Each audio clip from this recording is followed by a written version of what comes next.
இன்றைய நற்செய்தி வாசகம் லூக்கா எழுதிய நற்செய்தி 13ஆம் அதிகாரம் இறைவசனம் 1-9 முடிய. அவ்வேளையில் சிலர் இயேசுவிடம் வந்து பலி செலுத்திக் கொண்டிருந்த கலிலேயரை பிலாத்து கொன்றான் என்ற செய்தியை அறிவித்தனர். அவர் அவர்களிடம் மறுமொழியாக, இக்கலிலேயருக்கு இவ்வாறு நிகழ்ந்ததால் இவர்கள் மற்ற எல்லா கலிலேயரையும் விட பாவிகள் என நினைக்கிறீர்களா? அப்படி அல்ல என உங்களுக்கு சொல்லுகிறேன். மனம் மாறாவிட்டால் நீங்கள் அனைவரும் அவ்வாறே அழிவீர்கள். சிலோவாமிலே கோபுரம் விழுந்து 18 பேரை கொன்றதே, அவர்கள் எருசலேமில் குடியிருந்த மற்ற எல்லாரை விட குற்றவாளிகள் என நினைக்கிறீர்களா? அப்படி அல்ல என உங்களுக்கு சொல்லுகிறேன். மனம் மாறாவிட்டால் நீங்கள் அனைவரும் அப்படியே அழிவீர்கள் என்றார். மேலும் இயேசு இந்த உவமையை கூறினார். ஒருவர் தம் திராட்சை தோட்டத்தில் அத்திமரம் ஒன்றை நட்டு வைத்திருந்தார். அவர் வந்து அதில் கனியை தேடிய போது எதையும் காணவில்லை. எனவே அவர் தோட்ட தொழிலாளியிடம், பாரும், 3 ஆண்டுகளாக இந்த அத்திமரத்தில் கனியை தேடி வருகிறேன், எதையும் காணவில்லை. ஆகவே இதை வெட்டிவிடும், இடத்தை ஏன் அடைத்துக் கொண்டிருக்க வேண்டும் என்றார். தொழிலாளர் மறுமொழியாக, ஐயா, இந்த ஆண்டும் இதை விட்டு வையும், நான் இதை சுற்றிலும் கொத்தி எரு போடுவேன். அடுத்த ஆண்டு கனி கொடுத்தால் சரி, இல்லையானால் இதை வெட்டிவிடலாம் என்று அவரிடம் கூறினார். இது கிறிஸ்து வழங்கும் நற்செய்தி. கிறிஸ்துவே உமக்கு புகழ். ಲೂಕಾ ಅಧ್ಯಾಯ 13 ವಚನ 1-9.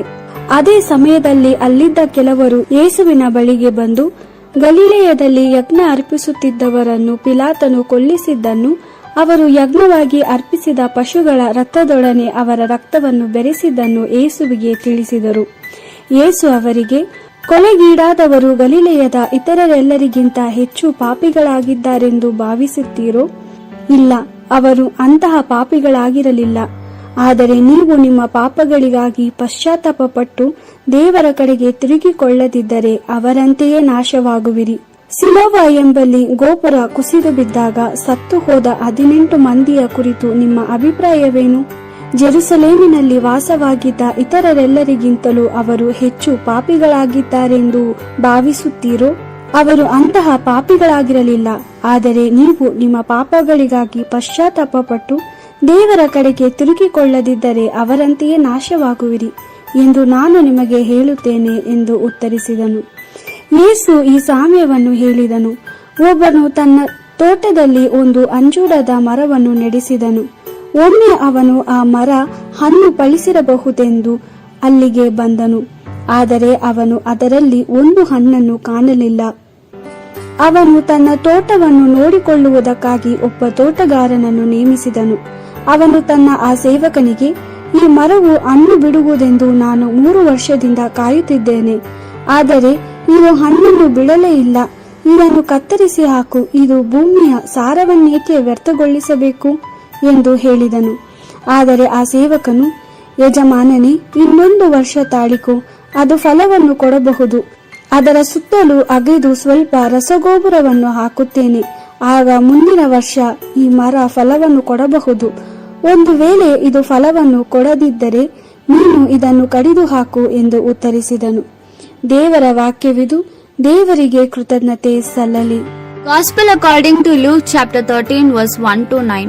One day some people told Jesus about the Galileans whom Pilate had killed in the temple, mingling their blood with the blood of their sacrifices. Jesus replied, "Do you think that these Galileans were worse sinners than all the other Galileans because they suffered this? I tell you, no. But unless you change your ways, you will all perish as they did. And those 18 persons in Silo who were crushed when the tower fell, do you think they were more guilty than all the other in Jerusalem? I tell you, no. But unless you change your ways, you will all perish as they did." And Jesus continued with this parable. A man had a fig tree growing in his vineyard, and he came looking for fruit on it, but found none. Then he said to the gardener, "Look here, for 3 years now I have been looking for figs on this tree, and I have found none.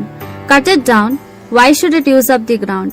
The gardener replied, "Leave it 1 more year, sir, so that I can dig around it and manure it, and perhaps it will bear fruit next year. But if it does not, you can cut it down."